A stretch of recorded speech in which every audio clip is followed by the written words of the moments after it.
Welcome to another episode of the Contagious Culture podcast. I am your host, Kyle King, and the goal of this podcast is to help you create an ecosystem of academic excellence.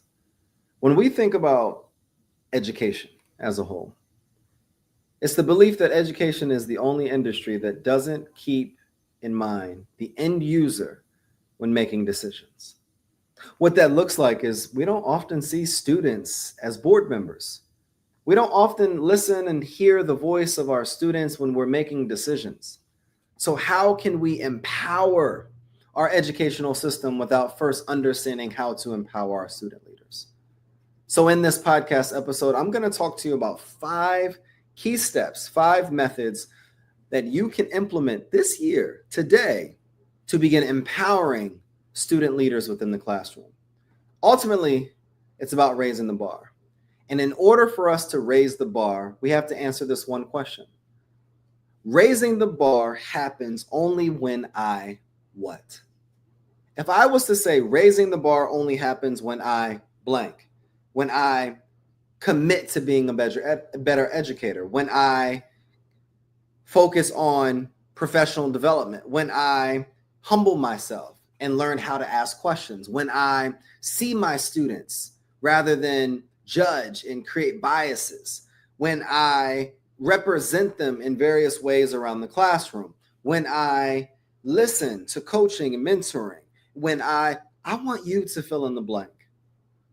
I want you to fill in the blank of what raising the bar looks like when you commit to what? John Quincy Adams said best, if your actions inspire others to dream more, learn more, do more, and become more, you are a leader. How can we, as educators, have actions and commit to actions that are moving students to dream more, moving students to want to learn more, moving students to want to do more, moving students to ultimately become more? Because once we do all of those things, we can actually call ourselves educational leaders.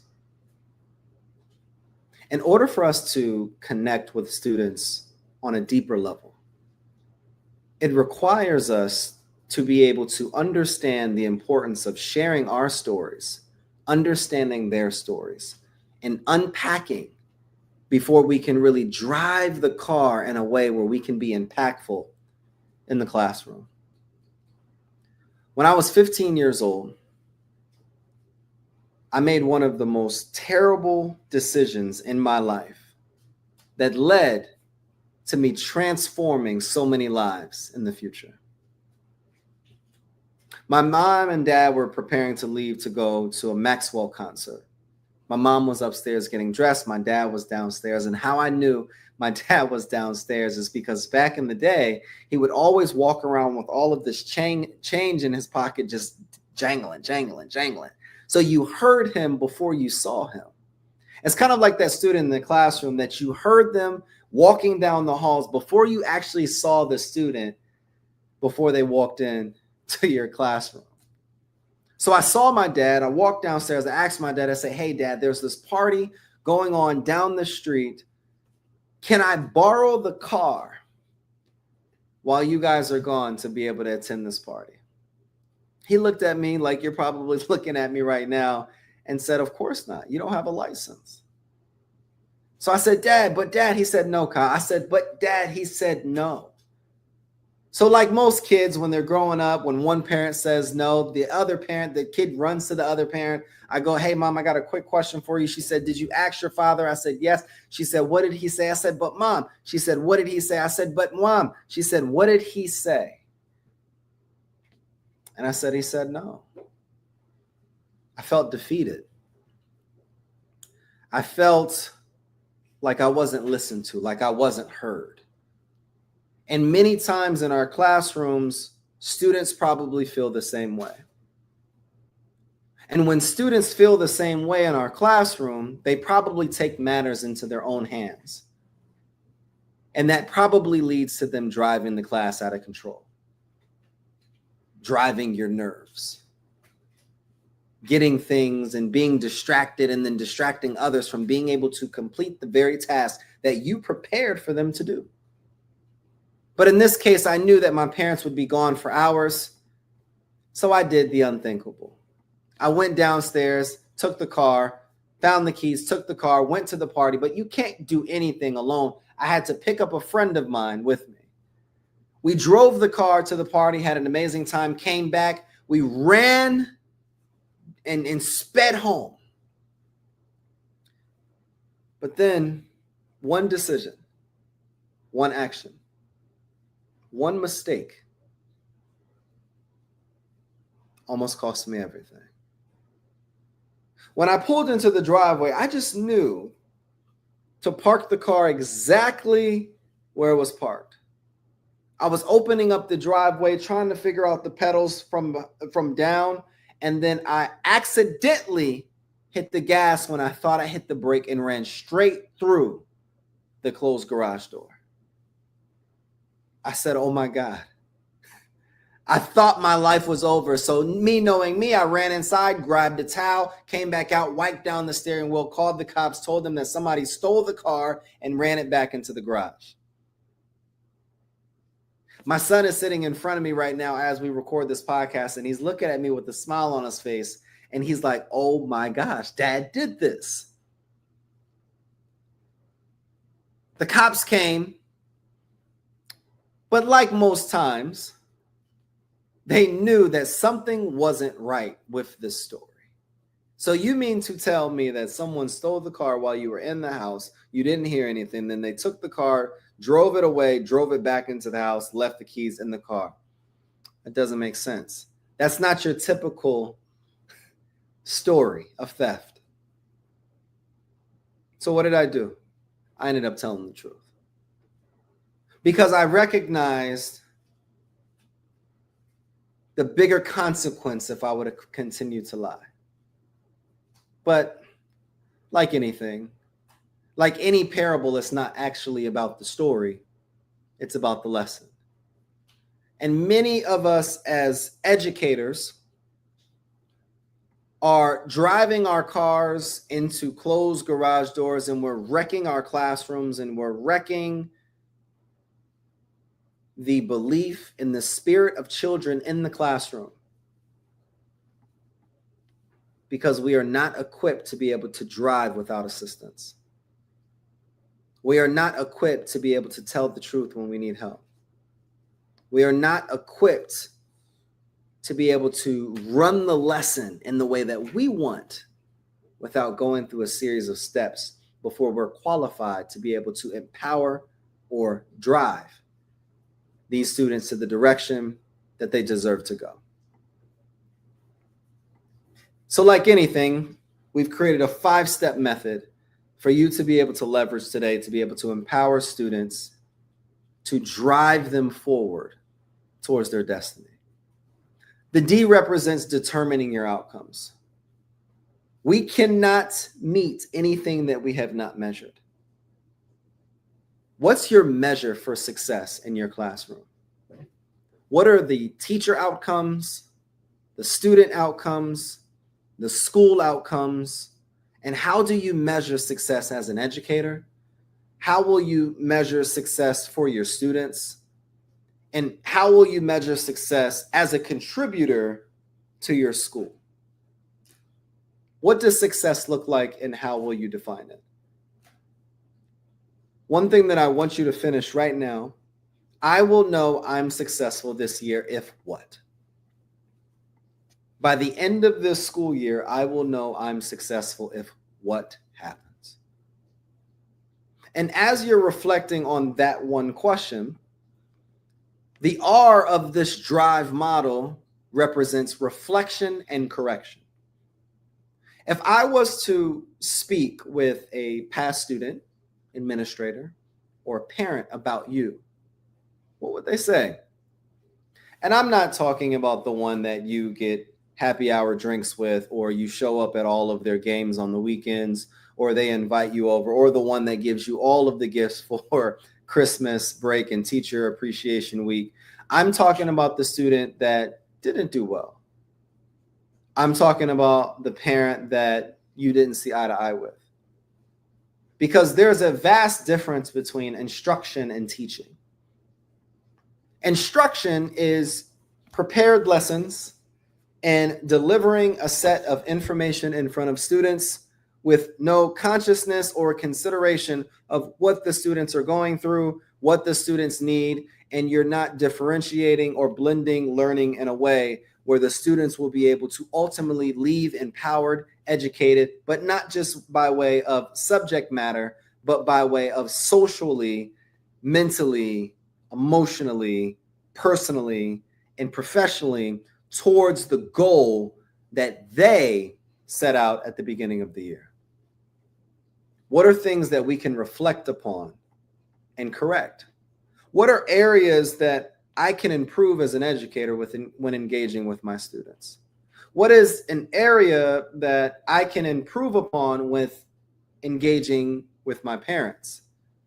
What is an area that I can improve upon when engaging with my peers and superiors? Because once we're able to determine our outcomes and understand where we can be more reflective, this allows us to illustrate the eye of the drive model, illustrate a roadmap that allows us to get our students to reach for success. What this roadmap looks like is you have to ask yourself, put an X on your sheet of paper where you're taking notes. Where am I at right now? And then where do I want to be at the end of the year? And that line, that gap in between both of those points is critical for you to be able to have a transformational experience in your classroom. If we're illustrating our roadmap, what that looks like is how will I close the gaps? What are any potential challenges or barriers that I will take or that I will face? And then what is the baggage that I can leave at the front door? Because as we're going on vacation or as we're going on this trip or this journey, we may not be able to take the personal baggage that's showing up in our classroom. We may have to deal with the personal things before we deal to empower or before we focus on empowering the students in front of us. So as we determine our outcomes, the first step, it allows us to reflect and to correct in the second step.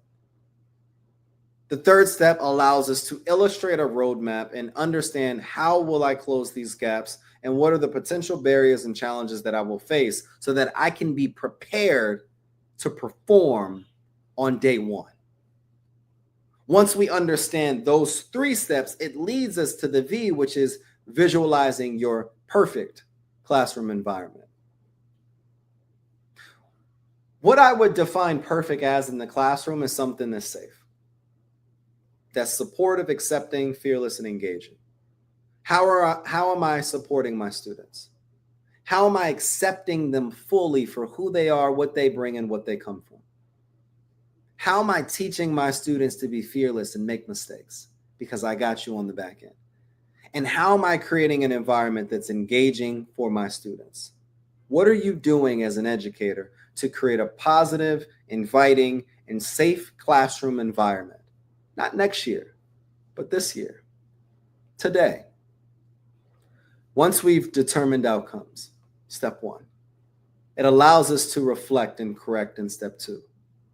This allows us to visualize illustrate our roadmap and then visualize our perfect classroom environment. Once we've done that, now we're able to step into step 5 and establish systems. And I want you to walk me through your day. See, oftentimes we forget that a classroom without systems is like driving a car without an engine. It may be clean and look amazing on the outside, but the truth is it's not going anywhere. What is your before school routine to ensure you arrive to school at work on time, but at 100%? What are systems that you will implement during your instructional systems or times? What are systems that you will implement after your day to ensure you are prepared for the next day? What are classroom norms? What are your non-negotiables as an educator? What are your systems to grading papers so that you can get them back on time and upload it in the system? What are your systems to be able to get to work on time, not burnt out, but also be able to have me time at night? Ultimately, if we're able to determine our outcomes and goals, reflect and correct, illustrate a roadmap, visualize the perfect classroom environment, and establish a system, this will allow us to drive students closer not only to their goals, but this will allow us as educators to drive impact in our classrooms, impact within our school, and ultimately impact within our communities. What can you do today to better equip yourself so that you can better empower students around you?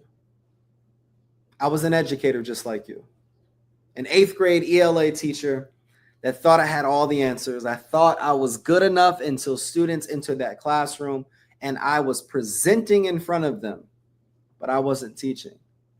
I wasn't considering the baggage that students came in with. I wasn't humbling myself so that I can be better for those students.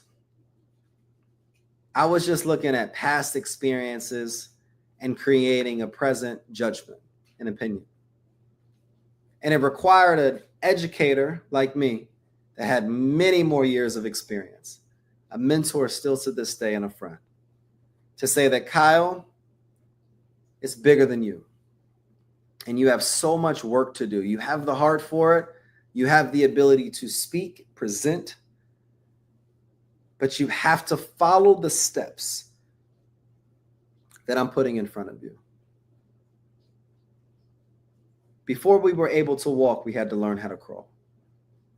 Before we were able to crawl, we had to learn to pick our necks up.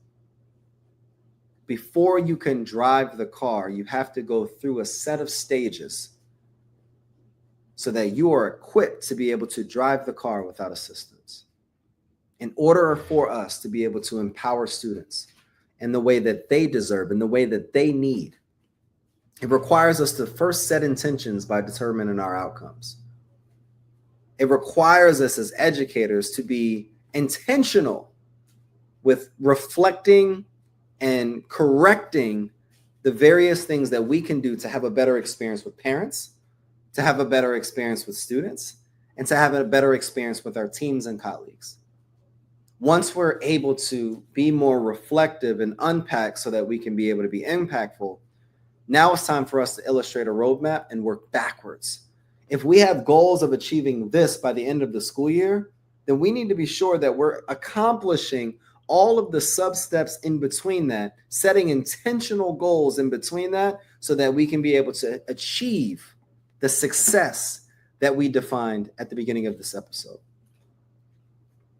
Once we're able to have this roadmap and this blueprint towards building this house of success with our students,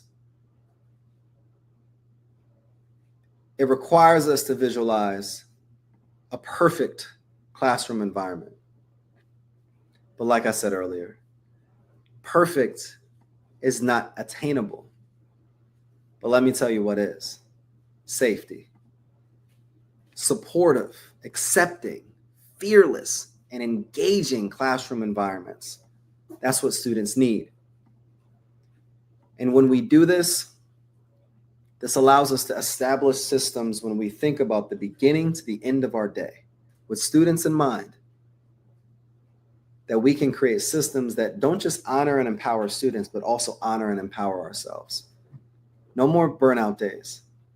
No more 60 to 70-hour work weeks. Honor yourself by creating balance, by putting systems in place so that you can be at your best, so that you can give your best to your students. Comment below a question that you have, an opportunity where you need encouragement, and a way that we at the Culture Lab can be able to support you and leveraging these 5 steps to best empower students, not just in your classroom, but in your school community. My name is Kyle King. This is another episode of the Contagious Culture podcast. We'll see you next time.